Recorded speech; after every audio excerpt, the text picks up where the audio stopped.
Já faz algumas décadas que as mulheres estão se tornando independentes financeiramente. Que a mulher trabalha, traz o sustento para casa e não precisa mais ficar pedindo para os parceiros e para o marido que quer dinheiro para um batom, que quer dinheiro para um sapato novo, que precisa de dinheiro ali para o supermercado. Então, que as mulheres estão se tornando independentes financeiramente já faz algum tempo, isso não é novidade nenhuma. Tanto que a gente ouvia muito falar, né, passando de geração para geração, de mães para filhas, e hoje na internet, as influenciadoras falando, não dependa do dinheiro de ninguém.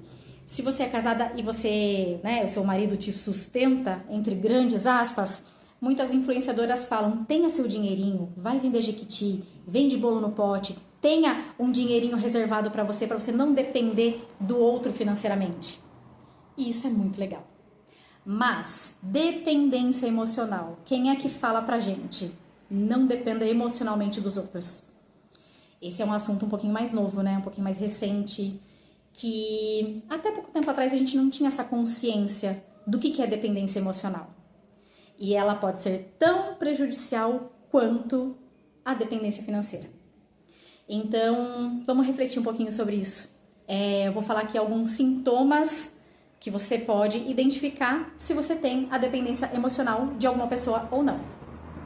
Então, quando você se torna dependente emocional do seu parceiro ou da sua parceira, você tem geralmente uma insegurança muito grande dentro de você, você tem medo de perder essa pessoa, você pode ter uma baixa autoestima, você precisa da validação constante dessa pessoa para se sentir feliz. E o que é pior, você acaba não tomando as suas atitudes, você não toma as suas decisões sem a aprovação daquela pessoa. Quando você tem a dependência emocional, você quer agradar aquela pessoa a todo custo.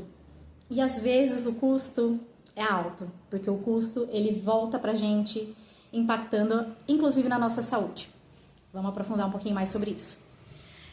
Então, se você tem constante insegurança, constante medo de perder essa pessoa, você precisa da validação do outro a todo momento, você precisa daquela pessoa feliz e contente com você para você se tornar feliz. Só que daí qual que é o custo disso, né?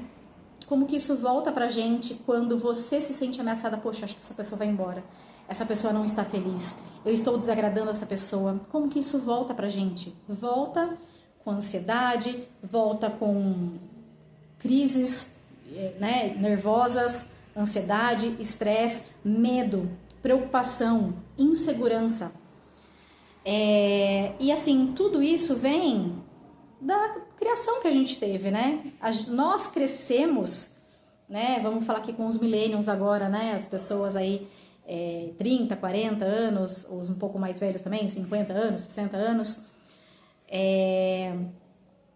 A nossa geração cresceu com estímulos de todos os lados, falando pra gente, tem que seguir o protocolo, tem que crescer, namorar, noivar, casar, constituir família, e você só tinha valor se você chegava nesse patamar de você conquistar a sua família, de você ter um parceiro ali do seu lado validando a pessoa que você é.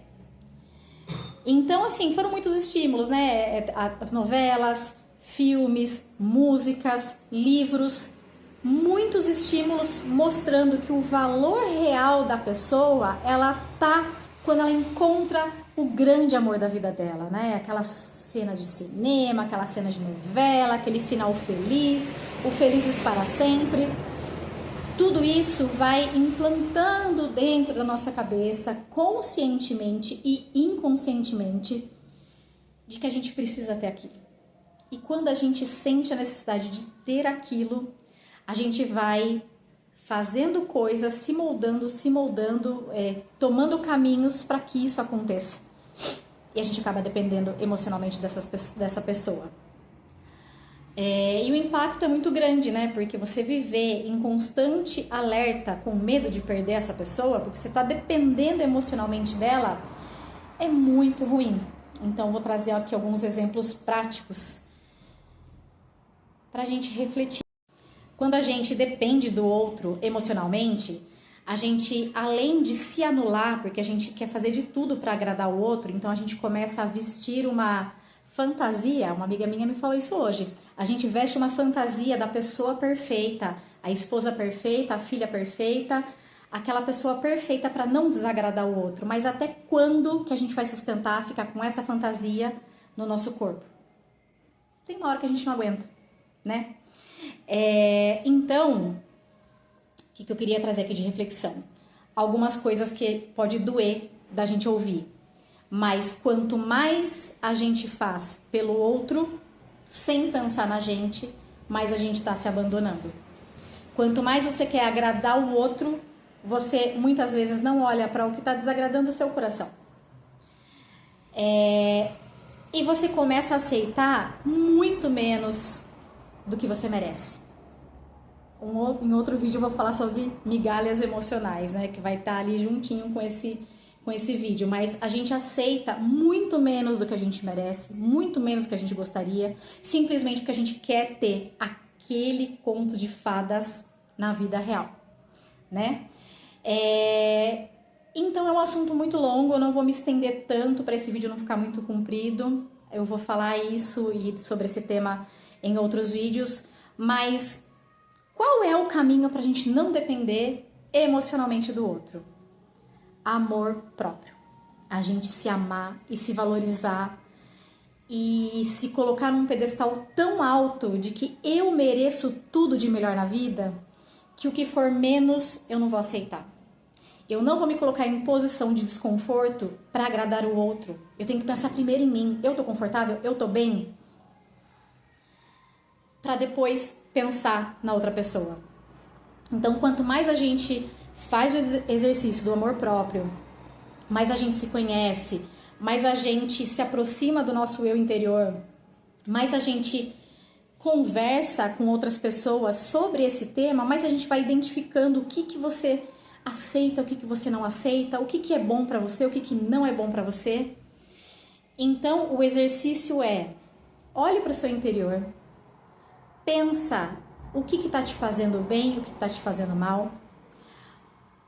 Por que você depende tanto da aprovação dessa pessoa? Eu vou falar por mim, viu, gente? Eu vou falar por mim porque eu fui essa pessoa bastante tempo e eu não estou imune a não acontecer de novo. Ninguém está, né? Mas hoje, com 40 anos, um pouco mais esperta, acredito que vai ser um pouquinho mais difícil eu cair nessa dependência emocional, porque eu já me conheço muito mais, eu já sei o que eu não aceito, eu já sei o que eu quero, o que eu não quero. E o exercício do amor próprio, ele é muito necessário.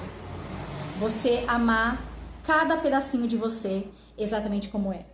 Você amar a sua aparência, você amar os seus princípios, os seus valores, e você colocar você acima das outras pessoas.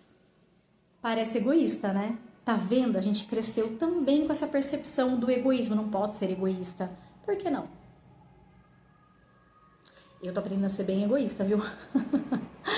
Eu ultimamente tenho sido mais egoísta porque eu tenho identificado que eu preciso suprir as minhas necessidades primeiro. Eu preciso estar bem para fazer bem pro próximo. Eu preciso estar feliz para oferecer felicidade pro próximo. Então, o recado de hoje é esse. Pensa se você já sofreu dependência emocional, se você já causou essa dependência em outra pessoa, se já teve outra pessoa que precisava da sua aprovação. Vamos tentar identificar nas nossas relações onde que a gente coloca esses pesos, né? Pra gente começar a caminhar com um pouquinho mais de leveza, a gente começar a se entender um pouquinho melhor. E essa reflexão de hoje, se você gostou, fala aqui pra mim se fez sentido pra você, se você já sentiu isso alguma vez, se você tá passando por isso agora. E um beijo, até a próxima.